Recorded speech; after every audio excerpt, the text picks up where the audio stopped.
ठीक भी रखता है, शरीर को चलता हुआ भी रखता है, और इसी से हमको ऊर्जा प्राप्त होती है। सबसे पहली ऊर्जा इसी से प्राप्त होती है।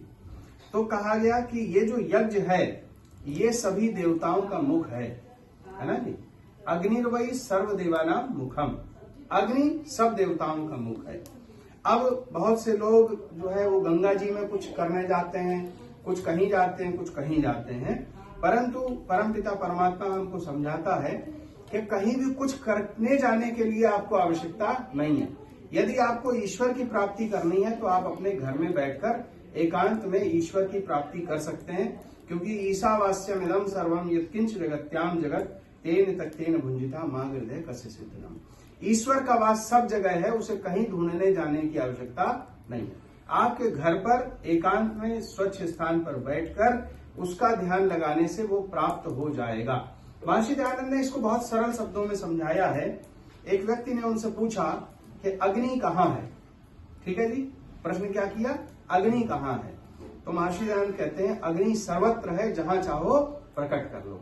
आप देखिए यहाँ अग्नि थी नहीं थी, हमने माचिस लिया और तुरंत यहाँ प्रकट कर ली।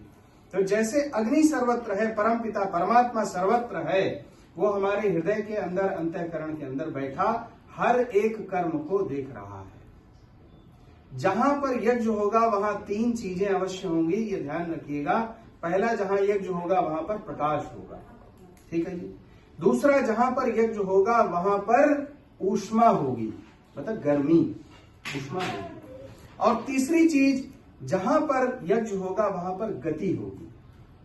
मैंने क्या बताया, पहला प्रकाश, अगर यहाँ अंधकार होता तो प्रकाश हो जाता।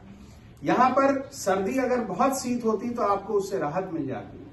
और तीसरा गति, जो पदार्थ इसमें डाले जाते हैं वो इस पदार्थ इस यज्ञ गुण में पड़ने के बाद दूर देश तक पहुंच जाते हैं। क्यों पहुंच जाते हैं, क्योंकि अग्नि के अंदर वो गुण है, इसके अंदर वो क्षमता है कि अपने ऊपर बिठा करके इन सारे कणों को, ये अग्नि जो है इसका साधन है। कौन है? जैसे हमारा साधन बस हो सकती है, ट्रेन हो सकती है, इसी प्रकार से ये जो यज्ञ है, यज्ञ के कणों के ऊपर बैठकर यह जो औषधियां हैं, सामग्री है, साकल्य है, ये सब कुछ इस पर सवार होकर दूर देश तक चला जाता है। इसलिए यज्ञ संसार में सर्वश्रेष्ठ कर्म है। आइए सायंकाल की आहुति प्रदान करेंगे। सुनो, सब लोग बैठ जाओ 2 मिनट। ये यहाँ पे ठहरिए। चलो, कोई बात नहीं, उठाया हमने, ध्यान नहीं दिया। आइए आप लोग आहुतियां ले लेंगे। सब लोग बैठो।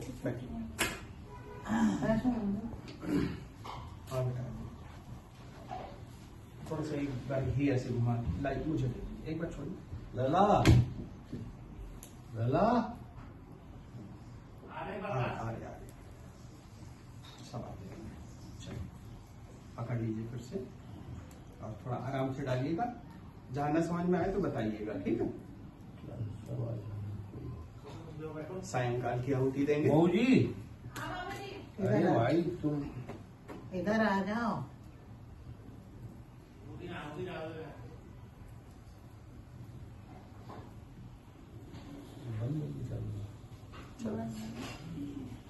चल रहा है, चलिए कोई बात नहीं, वो आ जाएंगे इसमें। सायंकाल की आहुति देंगे।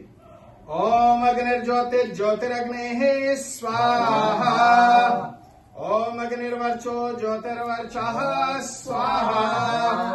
ओम स्वाहा। ओम सजूर्देवेन सवित्रा सजूरात्रेन्द्रवत्यः जुषाणो अग्निर्वेतो स्वाहा। ओम भूरग्नये प्राणाये स्वाहा। इदम अग्नये प्राणाय इदन्नमः। ओम भूर्वायवे प्राणाय स्वाहा। इदम वायवे प्राणाय इदन्नमः। ओम स्वरादित्याय व्यानाय स्वाहा। इदमादित्याय व्यानाय इदन्नमः। ओम भूर्भुवः स्वरग्निवायवादित्येभ्यः प्राणापान व्यानेभ्यः स्वाहा। इदम अग्नि वायवादित्येभ्यः प्राणापान व्यानेभ्यः इदन्नमः।